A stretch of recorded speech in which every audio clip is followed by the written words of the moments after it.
নমস্কার বন্ধুরা, আমি কে তোমাদের সকলকে অলৌকিক জগতে স্বাগত জানাচ্ছি।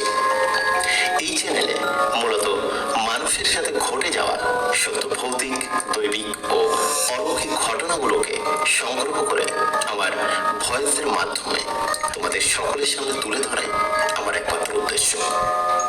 আসলে আমাদের এই চেনা জগতের মধ্যেও আরো একটা জগৎ আছে, যেটাকে আমরা কম বেশি অনেকেই অনুভব করেছি কখনো না কখনো। সেটা ভৌতিক হোক বা দৈবিক বা অলৌকিক, যাই বলো না কেন।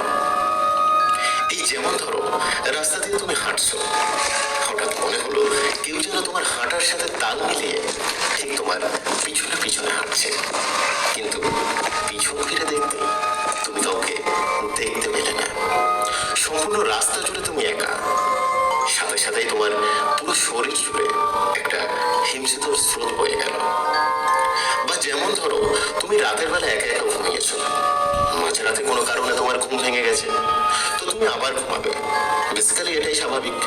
কিন্তু তুমি যেই মাত্র ঘুমাবে ঠিক করেছো, ঠিক তখনই শুনতে পেলে একটা নুপুরের আওয়াজ।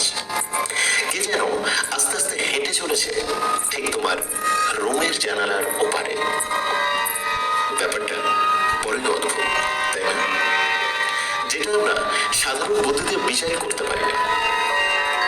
তবে যাই হোক, তোমাদেরকে অনুরোধ করব, তোমরা যারা যারা এই সকল ঘটনাগুলোকে বিশ্বাস করো না বা গুজব বলে মনে করো, তারা এগুলোকে এন্টারটেনমেন্ট হিসাবেই নিও বা গল্প মনে করেই শোনো।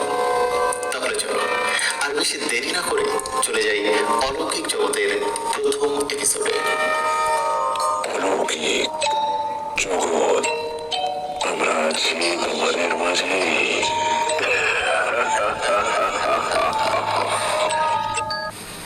আজকে যে ঘটনাটি তোমাদেরকে শোনাবো সেটি পাঠিয়েছেন মোহাম্মদ খুরশেদ আলম। ওনার বাড়ি বাংলাদেশের টাঙ্গাইল জেলার মির্জাপুর থানার অন্তর্গত রাজনগর গ্রামে। এই ঘটনাটি ঘটেছিল ওনার বাবার সাথে। ঘটনাটি উনি যেভাবে লিখে পাঠিয়েছেন, আমি ঠিক সেইভাবেই পাঠ করছি।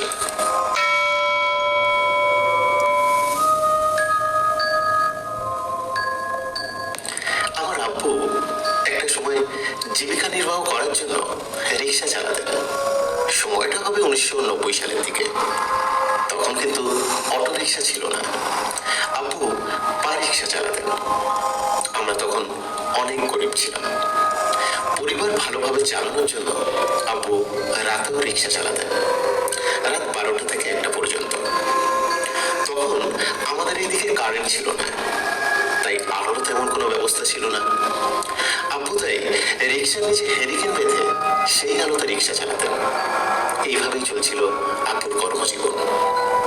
যাই হোক, সময়টা ছিল কোনো এক শীতের রাত এবং কোরবানির ঈদের কাছাকাছি সময়।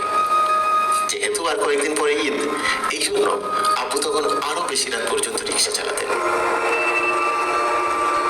তো একবার হলো কি, আনুমানিক রাত 12টার দিকে হঠাৎ করেই আব্বুর হেরিকেনের তেল শেষ হয়ে যায়। সেই জন্য এই অন্ধকারে আর রিক্সা চালানো সম্ভব হচ্ছিল না। আব্বু তাই চিন্তা করলেন বাড়ি চলে আসবে। সেই মতো রিক্সায় উঠে বসলেন বাড়ি আসার উদ্দেশ্যে। ঠিক তখনই একজন লোক আব্বুকে ডাক দিলেন।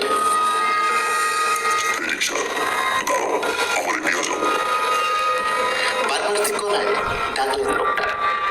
আব্বু চিন্তা করলেন, যেহেতু বাড়ি চলে যাব, তাহলে লোকটাকে নিয়েই যাই, তারও উপকার হলো, আমারও কিছু টাকা হলো। এই ভেবে তিনি রিক্সা থেকে নেমে তার আসার জন্য অপেক্ষা করলেন। আব্বুর কথা অনুযায়ী লোকটা ছিল একজন হুজুর বা ওই টাইপের লোক। তার পরনে ছিল সাদা জুব্বা, মাথায় পাগড়ি, লম্বা দাড়ি এবং হাতে একটা লাঠি। আব্বু লোকটাকে দেখে সালাম দিল, কিন্তু সেই ব্যক্তি সালামের কোনো উত্তর দিল না।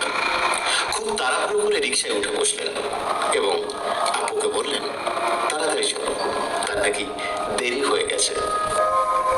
আব্বু তাকে জিজ্ঞেস করলেন কোথায় যাবেন। বলে রাখি, আমাদের এইখানে একটা গ্রামের নাম আছে গুগি, এবং সেখানে অনেক বড় একটা কবরস্থান আছে। উনি বললেন সেখানেই যাবেন।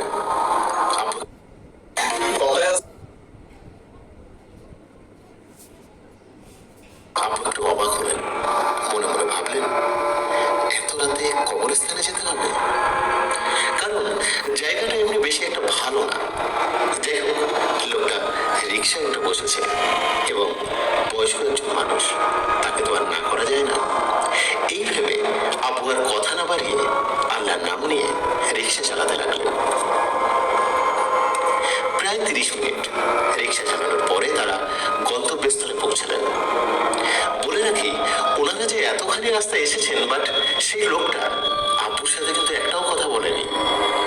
এবং আমার আব্বু এমনিতে কম কথা বলে, ভারী চুপচাপ মানুষ, তাই সেও আর আগ বাড়িয়ে তার সাথে কথা বলেনি।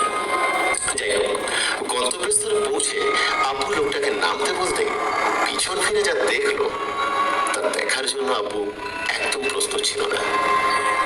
আব্বু পিছন ফিরে দেখলো রিক্সায় কেউ নেই, রিক্সার সিট সম্পূর্ণ খালি।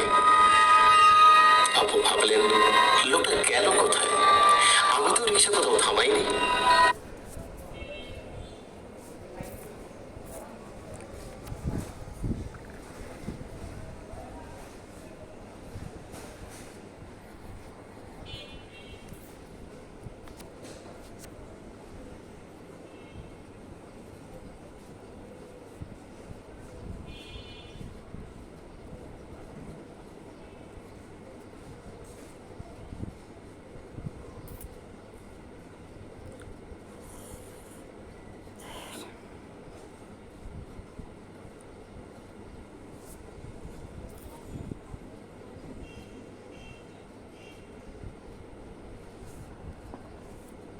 এবং সে যে চলতি রিক্সা থেকে নেমে যাবে তাও তো সম্ভব না, কারণ তার যে বয়স, তাতে এই কাজ করা তার পক্ষে সম্ভব না।